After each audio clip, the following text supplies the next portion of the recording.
ꯍꯧꯈꯤꯕ ꯑꯦꯄ꯭ꯔꯤꯜꯒꯤ ꯇꯥꯔꯤꯛ 22ꯗ ꯖꯝꯃꯨ ꯑꯦꯟ ꯀꯥꯁꯃꯤꯔ ꯌꯨꯅꯤꯌꯟ ꯇꯦꯔꯤꯇꯣꯔꯤꯒꯤ ꯃꯅꯨꯡ ꯆꯟꯅ ꯂꯩꯕ ꯄꯍꯜꯒ꯭ꯔꯥꯝꯗ ꯊꯣꯛꯈꯤꯕ ꯇꯦꯔꯣꯔꯤꯁꯁꯤꯡꯒꯤ ꯑꯦꯇꯦꯛꯇ ꯃꯤꯑꯣꯏ 63 ꯁꯤꯈꯤꯕ ꯇꯦꯔꯔ ꯑꯦꯇꯦꯛ ꯑꯁꯤꯅ ꯏꯟꯗꯤꯌꯥꯒꯤ ꯑꯅꯧꯕ ꯄꯣꯂꯤꯁꯤ ꯄ꯭ꯔꯣꯒ꯭ꯔꯥꯝ ꯀꯌꯥ ꯊꯣꯛꯈꯤ꯫ ꯃꯁꯤꯗ ꯄꯣꯂꯤꯇꯤꯀꯦꯜ ꯄꯥꯔꯇꯤ ꯈꯨꯗꯤꯡꯃꯛꯅ ꯂꯩꯉꯥꯛꯅ ꯇꯧꯔꯛꯄ ꯊꯕꯛꯇ ꯃꯇꯦꯡ ꯄꯥꯡꯕ, ꯄꯨꯟꯅ ꯆꯠꯃꯤꯟꯅꯕ ꯍꯥꯏꯅ ꯋꯥꯔꯦꯞ ꯂꯧꯈꯤꯕ ꯂꯩꯔꯦ꯫ ꯃꯅꯤꯄꯨꯔꯒꯤ ꯀꯣꯟꯇꯦꯛꯁꯇ ꯑꯃꯨꯛ ꯌꯦꯡꯕꯗ ꯉꯔꯥꯡ ꯑꯦꯄ꯭ꯔꯤꯜꯒꯤ ꯇꯥꯔꯤꯛ 24ꯗ ꯃꯅꯤꯄꯨꯔ ꯄ꯭ꯔꯦꯁ ꯀ꯭ꯂꯕꯇ ꯄꯥꯡꯊꯣꯛꯈꯤꯕ ꯃꯤꯐꯝ ꯑꯃꯗ RSSꯀꯤ ꯅꯦꯁꯅꯦꯜ ꯄ꯭ꯔꯁꯤꯗꯦꯟꯠ ꯁꯣꯍꯥꯟꯒꯤꯔꯤꯅ ꯐꯣꯡꯗꯣꯛꯈꯤ꯫ ꯃꯅꯤꯄꯨꯔꯒꯤ ꯃꯦ 3ꯗꯒꯤ ꯍꯧꯔꯛꯈꯤꯕ ꯆꯍꯤ 2 ꯐꯥꯖꯤꯜꯂꯛꯂꯕ ꯏꯔꯥꯡ ꯑꯁꯤꯗ ꯌꯥꯝꯅ ꯉꯟꯅ ꯀꯨꯀꯤ ꯇꯦꯔꯣꯔꯤꯁꯁꯤꯡꯒꯤ ꯃꯊꯛꯇ ꯁꯔꯖꯤꯀꯦꯜ ꯁ꯭ꯇ꯭ꯔꯥꯏꯛ, ꯃꯤꯂꯤꯇꯔꯤ ꯀ꯭ꯔꯦꯛꯗꯥꯎꯟ ꯆꯠꯊꯗꯨꯅ ꯄꯥꯎꯈꯨꯝ ꯄꯤꯔꯝꯕ ꯇꯥꯔꯕꯗꯤ ꯏꯟꯗꯤꯌꯥꯒꯤ ꯂꯩꯔꯤꯕ ꯃꯐꯝ ꯈꯨꯗꯤꯡꯃꯛꯇ ꯇꯦꯔꯣꯔꯤꯁꯅ ꯂꯝꯍꯦꯟ ꯇꯨꯍꯦꯟꯕ ꯌꯥꯗꯦ, ꯀꯔꯤꯃꯠꯇ ꯇꯧꯕ ꯌꯥꯗꯦ ꯍꯥꯏꯕꯁꯤ ꯎꯠꯂꯝꯂꯕꯗꯤ ꯉꯁꯤ ꯀꯥꯁꯃꯤꯔꯒꯤ ꯄꯍꯜꯒ꯭ꯔꯥꯝꯗ ꯊꯣꯛꯈꯤꯕ ꯃꯤꯑꯣꯏ 63 ꯁꯤꯔꯤꯕ ꯑꯁꯦ ꯊꯣꯛꯂꯝꯂꯣꯏ ꯍꯥꯏꯅ ꯃꯍꯥꯛꯅ ꯍꯥꯏꯈꯤ꯫ ꯃꯍꯥꯛꯅ ꯃꯅꯤꯄꯨꯔꯒꯤ ꯃꯔꯝꯗ ꯂꯥꯎꯔꯛꯂꯤꯕꯁꯤ ꯃꯁꯤꯅ ꯑꯍꯥꯟꯕ ꯅꯠꯇꯦ꯫ ꯃꯃꯥꯡ ꯆꯍꯤꯒꯤ ꯅꯕꯦꯝꯕꯔꯒꯤ ꯇꯥꯔꯤꯛ 30ꯗ ꯃꯅꯤꯄꯨꯔꯗ ꯆꯤꯟ ꯀꯨꯀꯤ ꯅꯥꯔꯀꯣ ꯇꯦꯔꯣꯔꯤꯁꯀꯤ ꯃꯊꯛꯇ ꯁꯔꯖꯤꯀꯦꯜ ꯁ꯭ꯇ꯭ꯔꯥꯏꯛ ꯑꯃꯗꯤ ꯃꯤꯂꯤꯇꯔꯤ ꯀ꯭ꯔꯦꯛꯗꯥꯎꯟ ꯆꯠꯊꯒꯗꯕꯅꯤ ꯍꯥꯏꯗꯨꯅ ꯗꯦꯜꯂꯤꯗ ꯂꯥꯎꯗꯨꯅ ꯂꯥꯛꯈꯤꯕ ꯅꯨꯄꯥ ꯑꯃꯅꯤ꯫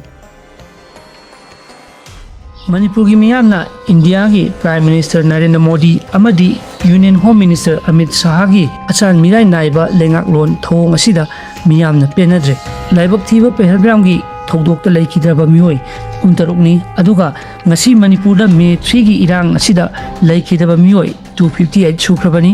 ꯃꯤꯑꯣꯏ 38 ꯊꯤꯕ ꯈꯪꯗꯅ ꯂꯩꯔꯤꯕꯅꯤ꯫ ꯃꯤꯑꯣꯏ 60,000 ꯍꯦꯟꯅ ꯃꯌꯨꯝ ꯃꯀꯩ ꯈꯪꯗꯅ ꯗꯤꯁꯄ꯭ꯂꯦꯁ ꯇꯧꯗꯨꯅ ꯂꯩꯔꯤꯕꯅꯤ꯫ ꯃꯤꯑꯣꯏ 1,000 ꯍꯦꯟꯕꯅ ꯁꯣꯏꯅꯥꯏꯗꯨꯅ ꯂꯩꯔꯤꯕꯅꯤ꯫ ꯃꯅꯤꯄꯨꯔꯁꯦ ꯃꯤꯀꯞ ꯃꯤꯔꯥꯎ ꯈꯣꯟꯇꯅ ꯊꯜꯂꯦ꯫ ꯂꯩꯕꯥꯛ ꯑꯁꯤꯒꯤ ꯄ꯭ꯔꯣꯕ꯭ꯂꯦꯝ ꯑꯁꯦ ꯅꯝꯁꯤꯟꯗꯨꯅ ꯁꯕꯁꯥꯏꯗ ꯇꯧꯗꯨꯅ ꯊꯝꯕꯤꯒꯅꯨ꯫ ꯅꯈꯣꯏ ꯂꯥꯛꯄꯤꯗ꯭ꯔꯕꯁꯨ ꯀꯩꯁꯨ ꯀꯥꯏꯗꯦ, ꯃꯅꯤꯄꯨꯔ ꯃꯤꯌꯥꯝꯅ ꯊꯣꯏꯗꯣꯛꯇ꯭ꯔꯦ꯫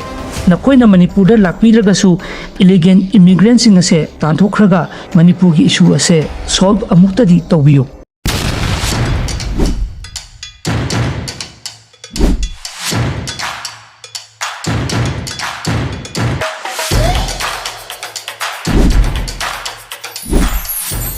ꯃꯌꯥꯝ ꯄꯨꯝꯅꯃꯛꯄꯨ ꯆꯨꯝꯊꯥꯡ ꯀ꯭ꯔꯤꯌꯦꯇꯤꯚ ꯆꯦꯅꯦꯜꯅ ꯇꯔꯥꯝꯅ ꯑꯣꯛꯆꯔꯤ꯫ ꯄꯍꯜꯒ꯭ꯔꯥꯝꯒꯤ ꯇꯦꯔꯔ ꯑꯦꯇꯦꯛ ꯑꯁꯤ ꯀꯝꯗꯧꯅ ꯊꯣꯛꯈꯤꯕꯅꯣ ꯑꯃꯗꯤ ꯑꯦꯇꯦꯛ ꯑꯁꯤ ꯊꯣꯛꯈ꯭ꯔꯕ ꯃꯇꯨꯡꯗ ꯏꯟꯗꯤꯌꯥꯒ ꯄꯥꯀꯤꯁꯇꯥꯟꯒꯒꯤ ꯃꯔꯛꯇ ꯀꯔꯤ ꯑꯍꯣꯡꯕ ꯂꯥꯛꯄꯒꯦ ꯍꯥꯏꯕꯗꯨ ꯈꯪꯃꯤꯟꯅꯁꯤ꯫ ꯀꯥꯁꯃꯤꯔꯗ ꯂꯩꯕ ꯄꯍꯜꯒ꯭ꯔꯥꯝ ꯍꯥꯏꯔꯤꯕ ꯇꯨꯔꯤꯁ ꯁ꯭ꯄꯣꯠ ꯑꯁꯤꯗ ꯇꯝꯊꯤꯔꯕ ꯇꯦꯔꯔ ꯑꯦꯇꯦꯛ ꯑꯃ ꯆꯠꯊꯈ꯭ꯔꯦ꯫ ꯀꯥꯁꯃꯤꯔꯗ ꯂꯝꯀꯣꯏꯕꯁꯤꯡꯅ ꯌꯥꯝꯅ ꯂꯥꯛꯅꯔꯤꯕ ꯇꯨꯔꯤꯁ ꯁ꯭ꯄꯣꯠ ꯑꯃ ꯑꯣꯏꯔꯤꯕ ꯄꯍꯜꯒ꯭ꯔꯥꯝ ꯍꯤꯜ ꯁ꯭ꯇꯦꯁꯟꯗꯒꯤ ꯀꯤꯂꯣꯃꯤꯇꯔ 5ꯔꯣꯝꯇꯃꯛ ꯆꯤꯡꯊꯛꯇ ꯀꯥꯈꯠꯂꯒ ꯂꯩꯕ ꯕꯦꯁꯔꯟ ꯍꯥꯏꯅ ꯈꯪꯅꯕ ꯃꯐꯝ ꯑꯁꯤꯗ ꯄꯥꯀꯤꯁꯇꯥꯟꯗꯒꯤ ꯆꯪꯂꯛꯈꯤꯕ ꯑꯐꯕ ꯃꯈꯜꯒꯤ ꯈꯨꯠꯂꯥꯏ ꯄꯥꯏꯕ ꯇꯦꯔꯣꯔꯤꯁ ꯈꯔꯅ ꯐꯣꯔꯦꯅꯔ ꯌꯥꯎꯅ ꯄꯨꯟꯅ ꯃꯤꯑꯣꯏ 63 ꯇꯝꯊꯤꯅ ꯍꯥꯠꯇꯣꯛꯄꯤꯈ꯭ꯔꯦ꯫ ꯑꯁꯣꯛꯄ ꯀꯌꯥ ꯑꯃꯅ ꯍꯣꯁꯄꯤꯇꯥꯜꯗ ꯂꯥꯏꯀꯠꯅꯗꯨꯅ ꯂꯩꯔꯤ꯫ ꯇꯦꯔꯔ ꯑꯦꯇꯦꯛ ꯑꯁꯤꯗ ꯂꯩꯈꯤꯗ꯭ꯔꯕ ꯃꯤꯑꯣꯏ 63 ꯑꯁꯤ ꯏꯟꯗꯤꯌꯥꯒꯤ ꯇꯣꯉꯥꯟ ꯇꯣꯉꯥꯟꯕ ꯁ꯭ꯇꯦꯠ 5ꯗꯒꯤꯅꯤ, ꯑꯗꯨꯒ 2 ꯑꯃꯅ ꯏꯟꯗꯤꯌꯟ ꯑꯣꯔꯤꯖꯤꯟ ꯐꯣꯔꯦꯅꯔ, ꯑꯗꯨꯒ ꯑꯃꯅ ꯅꯦꯄꯥꯜꯗꯒꯤꯅꯤ꯫ ꯂꯩꯈꯤꯗ꯭ꯔꯕ ꯃꯤꯑꯣꯏꯁꯤꯡ ꯑꯁꯤꯒꯤ ꯃꯅꯨꯡꯗ ꯗꯣꯛꯇꯔ, ꯏꯟꯖꯤꯅꯤꯌꯔ, ꯅꯦꯚꯦꯜ ꯑꯣꯐꯤꯁꯥꯔꯅꯆꯤꯡꯕ ꯑꯆꯪꯕ ꯃꯤꯑꯣꯏ ꯀꯌꯥ ꯑꯃ ꯌꯥꯎꯔꯤ꯫ ꯀꯥꯁꯃꯤꯔ ꯍꯥꯏꯔꯤꯕ ꯂꯝ ꯑꯁꯤ ꯐꯖꯕꯗ ꯃꯤꯅꯤ ꯁ꯭ꯋꯤꯠꯖꯔꯂꯦꯟꯗꯅꯤ ꯍꯥꯏꯅ ꯈꯪꯅꯔꯤꯕ ꯃꯐꯝ ꯑꯃꯅꯤ꯫ ꯄꯍꯜꯒ꯭ꯔꯥꯝ ꯍꯥꯏꯔꯤꯕ ꯄꯥꯔꯛ ꯑꯁꯤꯁꯨ ꯌꯥꯝꯅ ꯐꯖꯕ ꯅꯦꯆꯔꯦꯜ ꯕ꯭ꯌꯨꯇꯤꯅ ꯄꯤꯛ ꯊꯜꯂꯕ ꯇꯨꯔꯤꯁ ꯁ꯭ꯄꯣꯠ ꯑꯃꯅꯤ꯫ ꯏꯟꯗꯤꯌꯥꯗꯒꯤ ꯈꯛꯇ ꯅꯠꯇꯅ ꯑꯇꯣꯞꯄ ꯐꯣꯔꯦꯟ ꯂꯩꯕꯥꯛ ꯀꯌꯥꯗꯒꯤꯁꯨ ꯃꯐꯝ ꯑꯁꯤꯒꯤ ꯐꯖꯕ ꯁ꯭ꯄꯣꯠ ꯑꯁꯤꯕꯨ ꯌꯦꯡꯅꯕꯒꯤꯗꯃꯛ ꯌꯥꯝꯅ ꯂꯥꯛꯅꯕ ꯃꯐꯝ ꯑꯃꯅꯤ꯫ ꯃꯔꯝ ꯑꯗꯨꯅ ꯇꯨꯔꯤꯖꯝꯅ ꯀꯥꯁꯃꯤꯔꯒꯤ ꯏꯀꯣꯅꯣꯃꯤꯗ ꯑꯆꯧꯕ ꯀꯟꯇ꯭ꯔꯤꯕ꯭ꯌꯨꯁꯟ ꯑꯃꯒꯤ ꯊꯧꯗꯥꯡ ꯂꯧꯗꯨꯅ ꯂꯥꯛꯂꯤꯕꯅꯤ꯫ ꯃꯍꯧꯁꯥꯒꯨꯝ ꯅꯨꯃꯤꯠ ꯑꯁꯤꯗꯁꯨ ꯐꯦꯃꯤꯂꯤꯁ, ꯀꯄꯜ, ꯅꯨꯄꯤ ꯑꯉꯥꯡ ꯀꯌꯥ ꯌꯥꯎꯅ ꯃꯐꯝ ꯑꯁꯤꯒꯤ ꯐꯖꯕ ꯑꯁꯤꯕꯨ ꯌꯦꯡꯅꯕꯒꯤꯗꯃꯛ ꯂꯥꯛꯅꯈꯤꯕꯅꯤ꯫ ꯈꯪꯍꯧꯗꯅ ꯃꯈꯨꯠꯇ ꯈꯨꯠꯂꯥꯏ ꯄꯥꯏꯕ ꯇꯦꯔꯣꯔꯤꯁ 6-7 ꯂꯥꯛꯇꯨꯅ ꯇꯨꯔꯤꯁ ꯁ꯭ꯄꯣꯠ ꯑꯗꯨꯗ ꯂꯩꯖꯔꯝꯂꯤꯕ ꯃꯤꯑꯣꯏꯁꯤꯡ ꯑꯗꯨꯒꯤ ꯃꯅꯥꯛꯇ ꯆꯪꯁꯤꯜꯂꯛꯇꯨꯅ ꯅꯨꯄꯤ ꯑꯉꯥꯡꯁꯤꯡ ꯑꯃꯗꯤ ꯃꯨꯁꯂꯤꯝꯒꯤ ꯃꯤꯑꯣꯏꯁꯤꯡ ꯈꯛꯇꯃꯛ ꯇꯣꯉꯥꯟꯅ ꯈꯟꯇꯣꯛꯇꯨꯅ ꯊꯝꯈꯤ꯫ ꯃꯐꯝ ꯑꯗꯨꯗ ꯂꯩꯔꯝꯂꯤꯕ ꯅꯟ ꯃꯨꯁꯂꯤꯝ ꯅꯨꯄꯥ ꯃꯈꯩ ꯈꯟꯇꯣꯛꯇꯨꯅ ꯃꯈꯣꯏꯒꯤ ꯅꯨꯄꯤ ꯑꯉꯥꯡꯁꯤꯡ ꯑꯗꯨꯒꯤ ꯃꯃꯥꯡꯃꯛꯇꯗ ꯃꯤꯅꯨꯡꯁꯤ ꯂꯩꯇꯅ ꯅꯣꯡꯃꯩꯅ ꯀꯥꯞꯇꯨꯅ ꯍꯥꯠꯇꯣꯛꯄꯤꯈꯤ꯫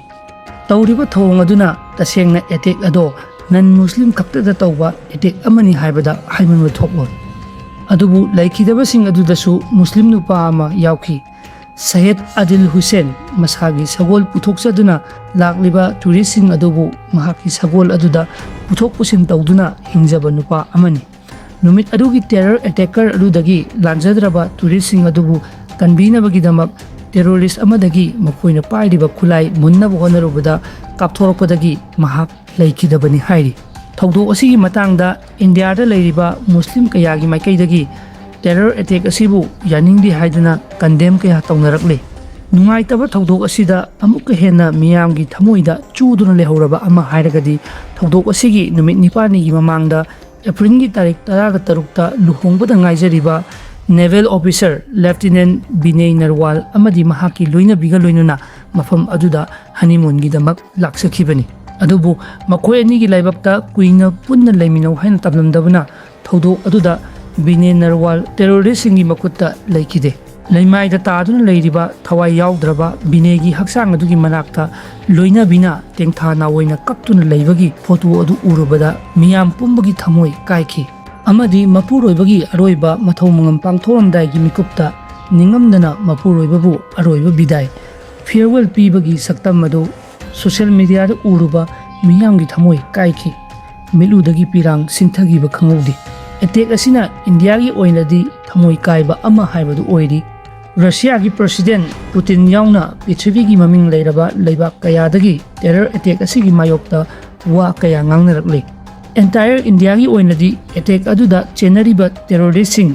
मखोइगी मथक्ता अटैक तौ अमदी पाकिस्तान की मथक्तासु एक्शन लौखत्लु हाइदुना खोलाउ कया लाउनरकपा लेप्ट्रि इंडिया की माइकैदगी फोंदोरखिबगी मतुंग इना थौदोक असि पाकिस्तान गा चाउना मरी लेनि हाइदुना पाकिस्तान दा मारान सिरि अदुबु पाकिस्तान की माइकैदगी टेरर अटैक असि मखोइगा हिरम अमत्तदा मरी लेनदे इंडिया की इंटरनेट ओइबा डोमेस्टिक इशू अमदी पॉलिटिकल प्रॉब्लम ना थोहनबा अटैक अमनी हाइदुना मखोइगी माइकैदगी फोंदोरखिबा लैख्रे तसेंगना टेरर अटैक अदु मियोय तरेना तौरखी हाइबगी पाउ लेरे मखोइ तरेत अदुगी मनुंगदा मियोय अनीदी पाकिस्तान मचानी हाइना कन्फर्म तौख्रे मखा तारकपदा पहलग्राम अटैक अदु TRF ना मखोइना तौबा अटैक नि हाइदुना क्लेम तौजरखरे तसेंगना TRF the resistance front terrorist group असी पाकिस्तान बेस्ड टेरोरिस्ट लश्कर-e-तोयबागी प्रॉक्सी टेरोरिस्ट कांगबु अमनी मखोइगी अटैक अदुगी पांडमदी कश्मीर दा अतोप जाति अमदा संगलक्पा यारोय अदुगा मफम अदुदा लेसिलक्पा अमदी डोमिसाइल पीबसु यारोय हाना लेजरमलबा जम्मू एंड कश्मीर की स्पेशल स्टेटस आर्टिकल 370 कक्थत्पा यारोय हाइनासु खोलाउ कया लाउकी हाइना अटैक अदुदा हिंगोबसिंगी पाउदमना हाइरि इंडिया की ओइनसु टेरर अटैक असिदा चेनरिबा टेरोरिस्टसिंग फागनी मखोइबु इंसिनदुना मास्टरमाइंड सानरिबेसिंगी मथक्तसु लमन खुंगनी हाइना फोंदोखरे टेरर अटैक असि थोखिबगा इंडिया पुंबगी पॉलिटिकल पार्टी ओइबा मिफम अमा दिल्लीदा कौखी cabinet committee on security meeting पांगथोखी मीटिंग असिदा इंडियाना पाकिस्तान की मायोक्ता वारेप मंगा लौखी मरु ओइना इंडस वाटर ट्रेटी ऑफ 1960 खुदक्ता सस्पेंड तौबा इंडिया की अचौबा तुरेल मंगादगी सेंथरक्पा इसिंगदा दाम अमा सादुना इसिंगसिंग असि पाकिस्तान दा अयाम सरुक 80% की चांगदा खाइदुना पीबगी ट्रीटी अमनी इसिंग असिना पाकिस्तान की अयाम सरुक लौ सिंगुदा सिजिनरिबनी करिगुंबा मसी थिंजिनख्रबदी पाकिस्तान दा इसिंग वाटपगी अचौबा अवाबा मा मायोक्नरकदौरिबनी अनिसुबदा अतारी की इंटीग्रेटेड चेक पोस्ट खुदक्ता थिंजिनबा अतारी चेक पोस्ट असि पंजाब की बॉर्डर लेबा इंटीग्रेटेड चेक पोस्ट अमनी मसिदा पाकिस्तान अमदी इंडिया की मियोइसिंग ललोल इतिक तौबगी मियोइ चंथोक चंगसिन चावना तौबा मफम अमनी अहुम सुबदा साग वीजा एग्जेम्पशन स्कीम मसिगी SBES की मखादा वीजा पाइरंबा इंडिया दा चंगलक्तुना लेबा पाकिस्तानी खुदिंगमक 48 आवर्स की मनुंगदा इंडिया थादोक्तुना सटखिगदबनी अमदी वीजा मखाताना पीररोय हाइबा वफम याउरी मरीसुबदा पाकिस्तान की हाई कमीशन की मखादा दिल्ली दा लेबा डिफेंस मिलिट्री नेवल अमदी एयर एडवाइजर सिंह हप्ता अमगी मनुंगदा दिल्ली थादोक्तुना सटखिगदबनी इंडिया की हाई कमीशन की डिफेंस नेवी अमदी एयर एडवाइजर सिंहसु इस्लामाबाद थादोक्तुना इंडिया दा हलकलगनी अमदी थौदो असि मतांगदा इंडिया आर्मी दा फ्री हैंड पीदुना तौनिंबा तौरो हाइबगी मओंगदा आर्मी दा सिनख्रे अटैक असिगी मखा ताबा सेक्शन थौरांगदा इंडिया आर्मी ना ऑपरेशन चथाबदा टेरोरिस्ट अनि हाटख्रे मखोइदगी खुलाई कया फागतख्रे मतंग असिदा हाइजनिंगलिबो वाफमदी कश्मीर की पहलग्राम टेरर अटैक असिगिदी इंडिया की प्राइम मिनिस्टर नरेंद्र मोदी नुमित निनी की खोंगसत्ता सऊदी अरेबिया दा लेरमबदगी खोंगसत अदु टेंसिनदुना खुदप्ता इंडिया दा हलक्तुना cabinet committee on security meeting फाव फंखी union home minister Amit Shah की सुमंगाई थौदोक असिगिदी एटेक चथख्रब मतुंग पुंग 53 की मनुंगदा थौदोक थोखम अदुदा यौसिनखि मणिपुर की थौदोकिदी असुक यामना मिसी मिना थोकलबा एक्सटर्नल एग्रेशन सु यावी हायरबा फावबदा इरांग थोखरबा मतुंग नुमित कुमंगानीदा यौसिलखि मणिपुर की मियामना इंडिया की प्राइम मिनिस्टर नरेंद्र मोदी अमदी union home minister Amit Shah की अचान मिराय नाइबा लेंगाकलोन थौंग असिदा मियामना पेनद्रे लाइबक थीबा पहलग्राम की थौदोक्ता लेखिद्रबा मियोय 63 अदुगा ngasi manipurda May 3 gi irang asida lekhidaba miyoy 258 sukrabani miyoy 38 thiba khangdana leiribani miyoy 60000 hena mayu makai khangdana displaced tawduna leiribani miyoy lising henbana soinaiduna leiribani manipur se mikap minaw khontana thalle leba asigi problem ase namchinduna subside tawduna thambiganu nakoi lakpidrabasu kaisu kaide manipur miyamna thoidoktre नकोइना Manipur दा लाकपीरगसु illegal immigrants असे तांथोखरगा मणिपुर की issue असे solve अमुक्तदी तौबियो मयामना करिगी मतांगदा मखाताना वीडियो सेमनिंगबगी हाइबदु कमेंट इबिरम अदोंगी मिनुंगसी थौजल उत्पीदुना चैनल असिबु सब्सक्राइब तौबिरमबा वीडियो असिबु लाइक शेयर तौबिरमना अखोइगी वीडियो सेमनिंगबगी पांगल थौना अदु हेन हापिरिबनी मयाम पुनमकु चुमथांग क्रिएटिव चैनलना विदाय पिजरी मथंगी वीडियो अमदा अमुक पुन थेंगरसी